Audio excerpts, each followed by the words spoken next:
বিধানসভা নির্বাচনকে পাখির চোখ করে পশ্চিমবঙ্গ তৃণমূল প্রাথমিক শিক্ষা সমিতির দক্ষিণ দিনাজপুর জেলার কমিটির উদ্যোগে এক গুরুত্বপূর্ণ কর্মী সভা অনুষ্ঠিত হল। শনিবার বিকেলে 3:30 নাগাদ গঙ্গারামপুর শহরের নিউ মার্কেট এলাকায় জেলা তৃণমূল কার্যালয়ে এই সভার আয়োজন করা হয়। সভায় উপস্থিত ছিলেন গঙ্গারামপুর পুরসভার চেয়ারম্যান প্রশান্ত মিত্র, জেলা পরিষদের মেন্টর তথা গঙ্গারামপুর ব্লক তৃণমূল কংগ্রেসের সভাপতি শঙ্কর সরকার এবং পশ্চিমবঙ্গ তৃণমূল প্রাথমিক শিক্ষক সমিতির জেলা সভাপতি রাজনারায়ণ গোস্বামী সহ অন্যান্য নেতৃত্ব।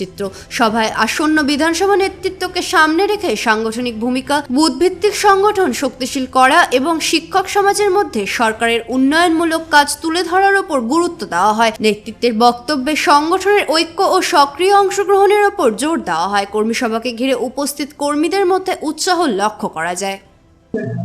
স্যার, আজকে আপনাদের এখানে কি উপলক্ষে বৈঠক ছিল আর কি বার্তা দিলেন? আজকে এখানে আমাদের যে প্রাইমারি শিক্ষক সংগঠন, সেই শিক্ষক সংগঠনকে নিয়ে আমাদের গঙ্গারামপুরে যে 3টা সার্কেল আছে, সেই 3টা সার্কেলকে নিয়ে আজকে এখানে একটা সভা করা হলো। সেই সভায় যে আগামী যে নির্বাচন আসছে, সেই নির্বাচনকে সামনে রেখে সবাইকে বাংলার স্বার্থে, বাংলার মানুষের স্বার্থে তাদের সবাইকে এগিয়ে আসতে হবে। কারণ এই মানুষগুলোই কিন্তু আমাদের আগামী দিনের সমাজ যে তৈরি হবে, সেই সমাজের কারিগর কিন্তু।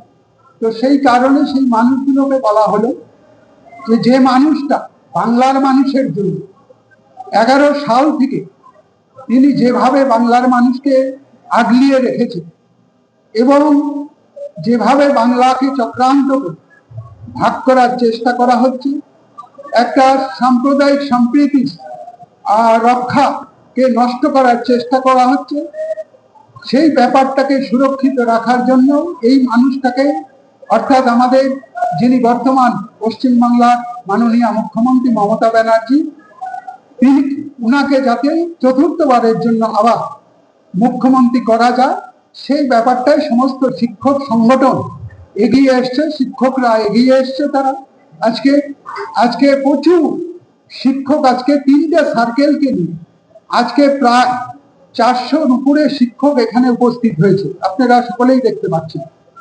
তো এটা সত্যি একটা খুব ভালো শুভ লক্ষণ বলা যায় যে শিক্ষকরা আজকে রাস্তায় নেমে গেছে। তো সেই কারণে যেভাবে আজকে বাংলাকে রক্ষা করার জন্য একটা স্বাধীন ভারতবর্ষের ইতিহাসে আমরা কিন্তু দেখিনি কোনোদিন কোনো রাজ্যের মুখ্যমন্ত্রী বা সেই রাজ্যের মানুষকে যাতে সুরক্ষিত রাখা যায়, মানুষের যাতে ভোটাধিকার থাকে, সেই ভোটাধিকার যাতে সুরক্ষিত রাখা যায়, তার জন্য আমাদের ভারতবর্ষের যে সর্বোচ্চ আদালত সুপ্রিম কোর্ট, সেই সুপ্রিম কোর্টে আজকে কিন্তু তিনি সওয়াল করেছেন এই বাংলার মানুষের জন্য।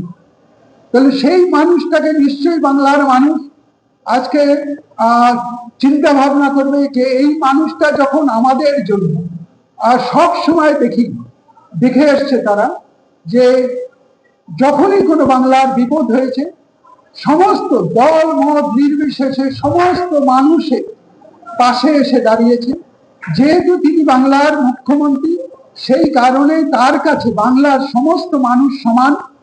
গঙ্গারামপুর থেকে অমিত মোহন্তের রিপোর্ট, কুলিক নিউজ।